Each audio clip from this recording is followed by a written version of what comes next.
What is up, everybody? Welcome to DFS by the Numbers. This is my full card breakdown and prediction video for Dana White's Contender Series week number 9. We got 2 weeks left. We got week number 9, week number 10. It's been a fun season thus far, and I think this episode is going to be no different. We've got some interesting fights, some interesting fighters. Can't wait to break it all down. Before we get into it, you guys can do me a couple favors, like the video, subscribe to the channel, leave me a comment. All three of those things go a very long way.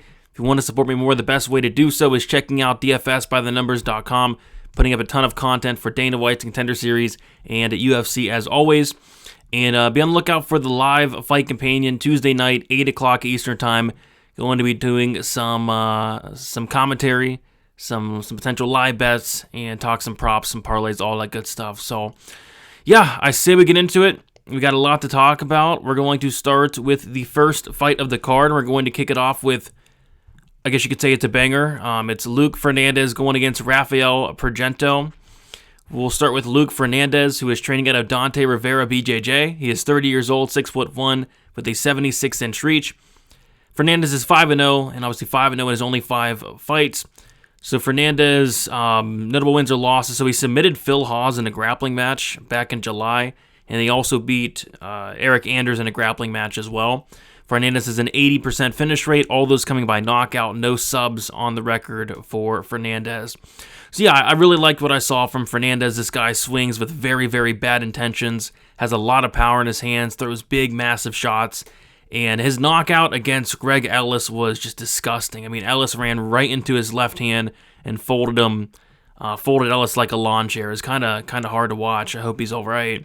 But, yeah, he'll look to throw hard elbows in the clinch, looks to wear on his opponent in the clinch, can be a little bit sloppy standing at times, but this guy has a lot of power, and he's looking to hunt the finish at all times and look to get you out of there. If he smells blood, he's going to swarm for that finish. He's going to put it on you until you're unconscious. So, yeah, this guy's a lot of power in his left hand. The left hook is devastating, and he's just a mean dude, just a mean guy in there, Luke Fernandez. He's not a guy I'd want to be in there. I wouldn't want to be in there with that guy. Because he's a mean guy, really mean guy. He's very strong in the clinch, has some solid wrestling as well, and once he gets on top, he has some nasty ground and pound. And I like the guy. I like Fernandez. He's dangerous. He can knock you out on the feet, or he can pound you out on the mat. As far as his opponent, Rafael Progento, he is training out of Gameness Fight Club. He is 30 years old, 6'1", with a 76-inch reach. He as well is 5-0. And 5-0 in his only 5 fights. So no notable wins or losses for Progento. Progento has a 100% finish rate. 60% of those come by knockout, and 40% of those come by submission. So, yeah, I almost retired from breaking down Dana White's Contender Series after what I witnessed with some of this guy's fights. I mean, some of the most disturbing things I think I've ever seen with Progento. And I just can't take this guy serious at all. And it looks like the odds makers aren't taking him serious with him being a plus 650 underdog. But he's fighting in a ring, and it's just one of the smallest rings you'll ever see. It's very small ring, and there's a little person as the ring girl, and you got to call them little people to be politically correct. And there's nothing wrong with little people, but I mean, still they probably shouldn't be in there. As a ring girl, you wouldn't think, at least. I just couldn't believe my eyes. I mean, it was just absolutely wild. And to make it like just more hilarious, it's like I'm watching more of this guy's fights. It's like it's either in a ring or one of the fights he's in like a padded room. I couldn't believe what I was watching. He's nothing much to say about the guy, but he just goes in there and swings dicks. I mean, this guy may be the worst fighter I think I've ever seen on the Contender Series, up there with Jose Medina, who you did get a contract, but I mean this is very bad. I mean, he's fighting the worst competition I've ever seen in my entire life. The fights are just one big car crash with no technique. It's just a dick swinging contest in there, and he's knocking out or submitting these guys who are just absolutely awful. They're fighting in a padded room, and that little person was in that padded room as well as the ring girl. I don't know who that little person is, but she was in the tiniest bikini you'd ever see. I'm surprised they let that on YouTube, just with how tiny the bikini was. It was just disgusting, absolutely disgusting. Mick Maynard and Sean Shelby just watched this guy's tape and decided to bring him in. It just makes no sense to me. It had to have been like some sort of fantasy football punishment or something to to bring Progento in here. It just makes no sense. I think Sean Shelby might have finished last in the fantasy league or something, because I just don't get it. I mean, this has to be one of the worst DWCS signings in a very long time. But yeah, I mean, this isn't a real fight in my opinion. Progento has taken a massive step up in competition. His style is dick swinging with no regard for his own safety, and that's probably going to bite him in the ass here, I think. Fernandez should be able to keep this fight standing, or really dictate where he wants to take this fight. If he wants to get it down to the mat, he can. And I think he'll be able to find the chin pretty easily here of Progento. I don't really expect this fight to last too long. I see somebody's getting served here within the first couple minutes. The fight should be absolutely hilarious, but I have to go with the fighter who has fought real opponents, and that is none other than Luke Fernandez, and I think Fernandez wins this fight by first round knockout. And I'm curious, I know they do the clips when the fighters are walking out. I wonder if they'll show that little person, but I don't believe they will, because like I said, she was in the tiniest bikini you'd ever see in your entire life. Don't recommend checking that out. But yeah, give me Luke Fernandez. Give me Luke Fernandez by first round knockout. Up next, we have, lost my notes, Donovan Hedrick going against Luis Diaz.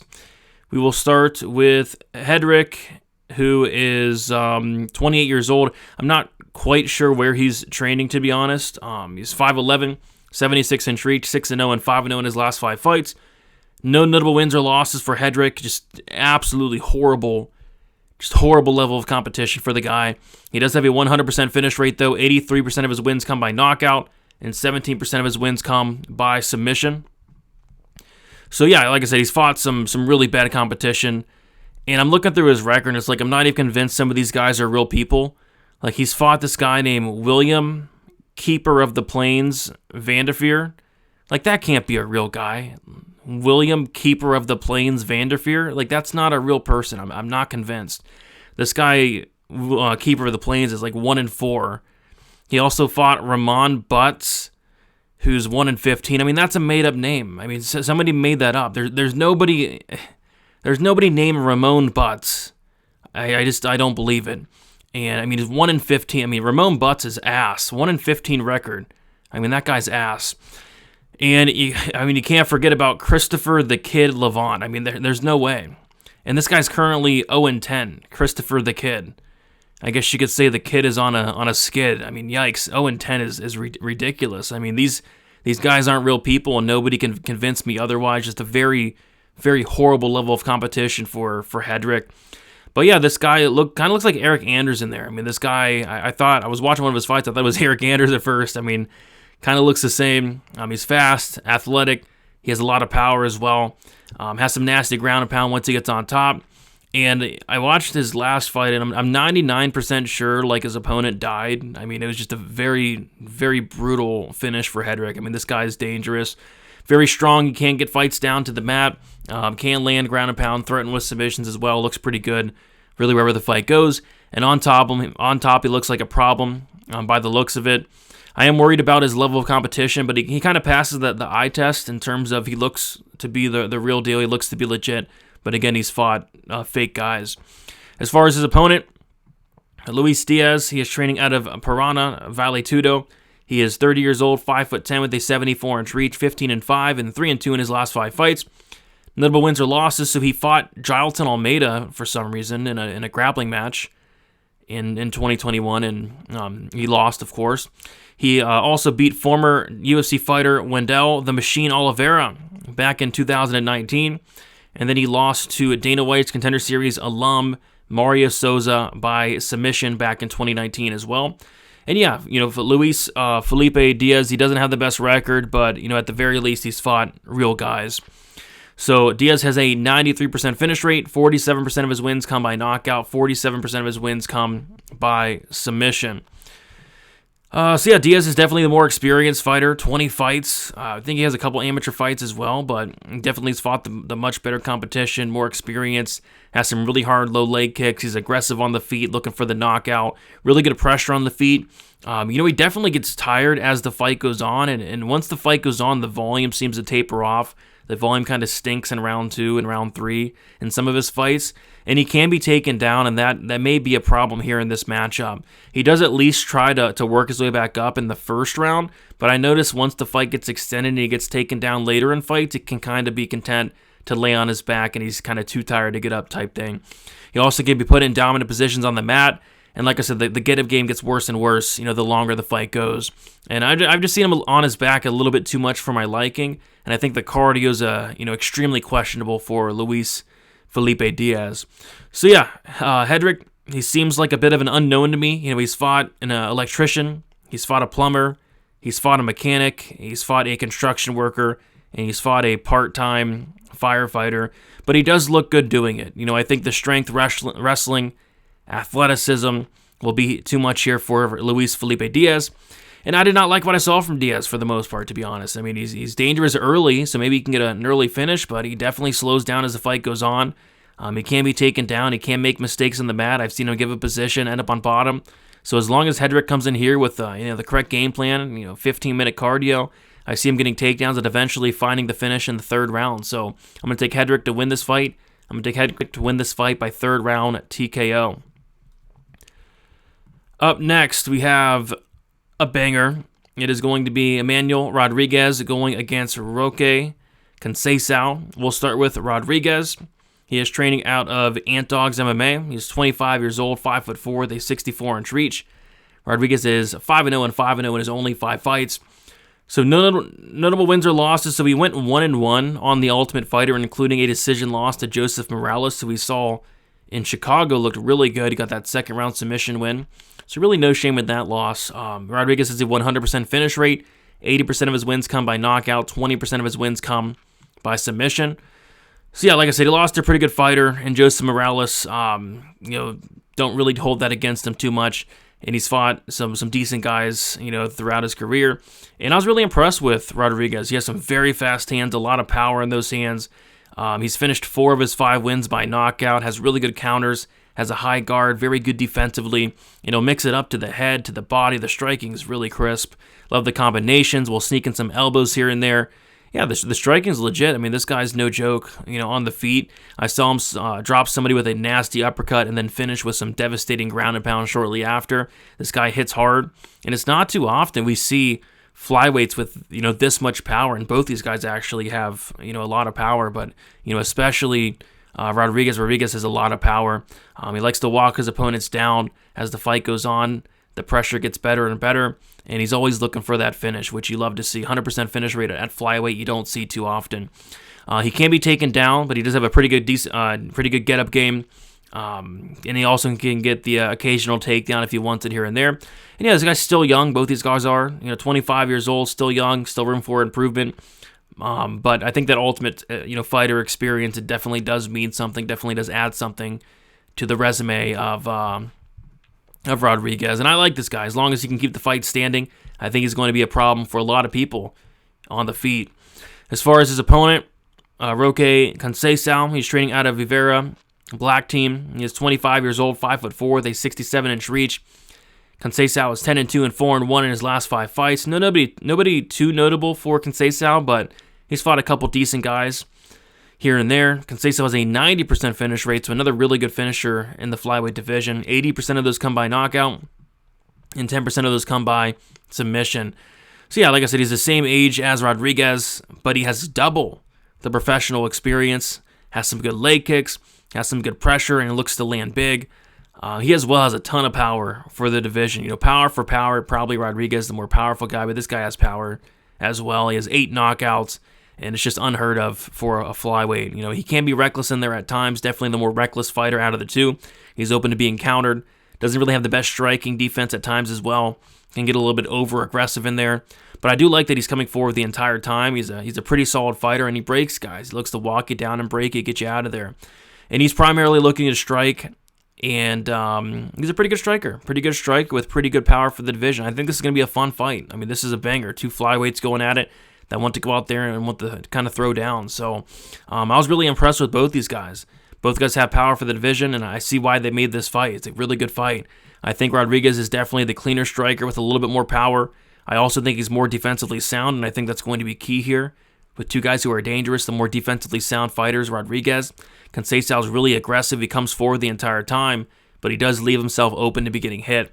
I think there's a chance that somebody's probably getting served here, and I think somebody's probably getting knocked out, and I think that guy is going to be Conceicao. So I'm going to take Rodriguez to win this fight, knock him out, and knock him out probably in the second round. It's going to be Emmanuel Rodriguez to win this fight by second round knockout. All right, moving on to the next fight. We got Mark Vologdin going against Adrian Luna Martinetti. We'll start with Vologdin. He is training out of All Stars Training Center. He is 25 years old, 5'5", with a 65-inch reach. Vologdin is 12-3-1 and 5-0 in his last 5 fights. So no notable wins or losses for Vologdin. He has an 83% finish rate. Half those wins, 50%, come by knockout. 33% of his wins come by submission. So yeah, this guy's very fast, has some really quick kicks, tons of movement, and he uses that speed to his advantage. Throws a lot of spinning kicks, spinning attacks, and they're pretty nice. Spinning kicks to the body. He is a little bit undersized for the division, and he's definitely undersized in this fight, but I mean, he's a good fighter. He probably should be fighting at flyweight, and I'm watching a lot of his fights, and he just looks a lot smaller than the majority of his opponents. Some of his opponents even like towering over him. But yeah, he has sneaky power in his hands, good knees to the body, and really nasty body work. I saw him fold somebody with punch to the body. I mean, this guy is a very high-level striker, and I'm really impressed with Vologdin, honestly. This guy's a finisher and clearly just a very skilled fighter, a very skilled striker. I like what I see from Vologdin on the feet. The takedown defense looks pretty good. I like the wrestling. Can get takedowns, really good entries on the takedowns. He got a takedown in his last fight. I believe it was his last fight, and he instantly got his opponent into an arm triangle and put him to sleep all in the span of like 20 seconds. It was ridiculous. I like his ground game. He's active on top with ground and pound. He's always hunting for submissions. And yeah, he's a good fighter, training at a good gym in All-Stars. And he's pretty dang good everywhere by the looks of it. I was really impressed with Mark Vologdin. As far as his opponent, Adrian Luna Martinetti. He is training out of Academia Team Predator. He is 30 years old, 5'8", with a 71-inch reach, 16-1, and 5-0 in his last 5 fights. No notable wins or losses for Martinetti. He has a 62% finish rate, 25% of his wins come by knockout, 38% of his wins come by submission. Martinetti is very aggressive, very, very aggressive, and he starts extremely quickly. He can definitely be reckless in there, and he's just a wild guy. I was watching his, I think it was his last fight or the fight before. I think it was his last fight. He goes out there and he attempts a takedown within like the first 10 seconds of the fight, and the fight's over shortly after. Just takes him down and finished him with ground and pound. It was ridiculous. I mean, this guy's looking to get in and get out in a lot of his fights. He did have a 5-round fight I saw as well, where he kind of took his time a little bit more, but I think that was more so because it was a 5-round fight. But typically, he's looking to get in and get out. So he's going to be the bigger fighter in this matchup, and he's going to have it like a 6-inch reach advantage in this matchup as well. And he has a great record. I mean, 16-1, and his only loss came back in 2017. And this guy's on a 14-fight win streak currently. He looks to get fights down to the mat early and often. Very good ground and pound on top. The ground game's really good for Martinetti. I was very impressed with the grappling, the ground and pound. His grappling is very slick. He's very dangerous. He's able to get into dominant positions and, mount, able to get to the back. Has several wins by submission. And yeah, this guy's fun. Martinetti's a fun guy. Starts hot, and I don't see why that would be any different here, especially on the Contender Series. I think he's gonna start hot, try to get the fight down to the ground, and if he does, he could have some success here. He's very dangerous on the ground. So yeah, this is a very good fight. It's a very, very high-level fight, in my opinion. I think both these guys are UFC caliber. I was really impressed with both. The ground game of Martinetti is legit, and if he can get Vologdin down, he could potentially have some success, but I'm not sure it's going to be easy to do. I think it's going to be kind of easier said than done to get this guy down. I was really impressed with the takedown defense of Vologdin and his grappling in his own right. I think Vologdin will be able to dictate where this fight kind of takes place, and that it's probably going to be on the feet for him, and he's just a much higher level striker. I think the size for Vologdin is probably my biggest concern here. It would be the size. I do think he's undersized for the division and undersized in this fight, but I also think he has all the tools to win this fight. So I'm going to take the Vologdin to win this fight. I'm going to take him to win this fight by decision. But yeah, both these guys are very good fighters, and I think both these guys are UFC ready as well. All right, And then we got the main event, and we have Magomed Zaynukov going against Lucas Caldas. We'll start with Zaynukov, who is looking to be training with, I don't know where exactly, but he's looking to be training with like Islam Makhachev and Usman Nurmagomedov and those guys. So that's, very high-level training partners there. Zaynukov, he's 30 years old, 5'11" with a 68-inch reach. He's 7-0 and 5-0 in his last 5 fights. Zaynukov hasn't really fought nobody too great, but he has fought some decent guys and beaten those guys. It's not like he's going out there and fighting complete bums. Zaynukov, decent finisher with a 71% finish rate. All those come by knockout. No submissions on the record for Zaynukov. And I wasn't able to find a ton of footage on this guy. I was able to only watch, 2-3 fights, but from what I've seen, the guy looks absolutely legit. He has good kicks to the body, good kicks to the leg, has some solid hands as well. Can be a little bit low volume in there, but when he lets his hands go, pretty sharp hands. I think the best weapon, though, is the kicks. He's very active with the kicks, very quick with the kicks. And like I said, the volume is probably the one thing I don't love. There's not a ton of urgency in there, but you can tell this guy's a very high-level striker. He does throw some nice elbows in close, and he just has a wide variety of different weapons on the feet that he can throw. The kicks, the punches, the elbows, the knees. This guy's a very, very high-level striker. Just wish he would push a little bit more of a pace, at least in the fights that I've seen. Didn't really do a ton. The grappling for Zaynukov looks very solid. Good control on top, really good takedown defense, really good get-up game. He can reverse you if he does get taken down. And anytime I saw him get taken down, he actually ended up on top of his opponent shortly after. And I really haven't seen him wrestle much. Like I said, I was only able to watch like 2 or 3 fights. So, but training with, Islam Makhachev and, guys like that, you got to imagine this guy, has some solid wrestling, right? But every time I saw him attempt a takedown, he got the takedown, and his wrestling and grappling did look pretty good. So, I like him. I like Zaynukov. I think he's good everywhere. I think he's definitely UFC ready by the looks of it. Not the most exciting fighter from the fights I've seen, but he's clearly a very skilled fighter, and he's a good fighter as well. So, looking forward to seeing how Zaynukov performs here in this main event. As far as Lucas Caldas is training out of Talis Leites MMA. He is 29 years old, 6 foot. Is he 6 foot? No, he's not 6 foot. Let me double check this. Either go to UFC stat. Either my graphics guy is gonna get an earful, or let's see. He's not 6. Why? Where did I get 6 foot at? Am I fried? I don't know. I must have been fried when I was doing these notes. So yeah, he's 5'8". He's 5'8". 70-inch reach. I got that correct. And he's 6-1 and 4-1 in his last 5 fights. So all that's correct. I'm just not sure where I got 6 foot. Must have been smoking too much weed or something. So yeah, no notable wins or losses for Caldas. Caldas has a 100% finish rate. All those come by knockout. No submissions on his record as well. So yeah, Caldas, I was actually very pleased with what I saw from Caldas. I really thoroughly enjoyed what I saw from the guy. His fights are fun. He's very aggressive. He brings a killer be killed style to the table. He's willing to eat one to give one. He's very hittable. Very hittable. I've seen him hurt. I've seen him dropped. But he's also very dangerous, and he has a lot of power in his hands.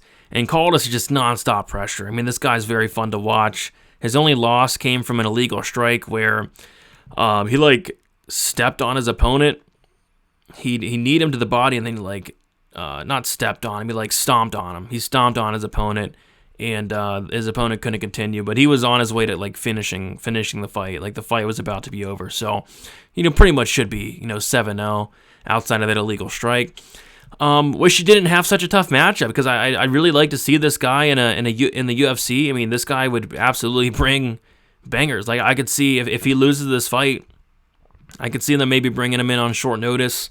I could see them maybe giving him another shot on next season's Contender series. I could see them doing something with this guy, because this guy, he's a fun dude, very fun dude, and he's strong. He's a strong guy, but he can be taken down, and I've seen him taken down a few times, which maybe not the best sign in this matchup. And yeah, Caldas is fun. He's dangerous, but I think the lack of defense, both and the striking and the takedown defense is going to cause some problems in the near future, and including in this matchup more than likely. But Zaynukov looks to be the real deal, and he's just the more skilled fighter. He's a high-level striker. He has the ability to mix in takedowns here, and Caldas is maybe a little bit too aggressive, and I think that aggressiveness might lead to his downfall here. I've seen Caldas hurt. I've seen him taken down easily, gets overzealous, and can be taken down, and I think Zaynukov mixes in the grappling here, and I think he's going to have a lot of success on the mat, actually. But even on the feet, it's like, I think on the feet, Zaynukov can definitely hang with Caldas. It's just on the feet that's kind of giving Caldas his only path, which would be a knockout. But I kind of have a funny feeling that if he gets his fight down to the ground, there's going to be a massive difference in levels there on the mat. So I think it's going to be a very fun fight, an exciting fight. I see why they made it the main event, but I'm going to go Zaynukov to win this fight. I'm actually going to take him to win this fight by submission. I'm going to take him to win this fight by second round submission, which he doesn't have any submissions on his record yet. But I kind of feel like he's going to go to the grappling here, and if he does, I kind of feel like he has a big advantage down there. So give me Zaynukov by second round submission. There you guys have it. Thank you for watching. 9 weeks in, 1 week to go. Sorry about didn't bring a ton of energy to the table today. Recording this at 3:30 in the morning. 3:30 in the morning. So I'm gonna head out, get to bed, get some rest, because we got a fight companion coming up Tuesday night. Check it out at 8 o'clock Eastern time. We got a good card in Brazil, UFC Rio coming up. So yeah, lots of stuff coming up here. Check me out at dfsbythenumbers.com for more content. And best of luck for Dana White's Contender Series week number 9. See you guys later.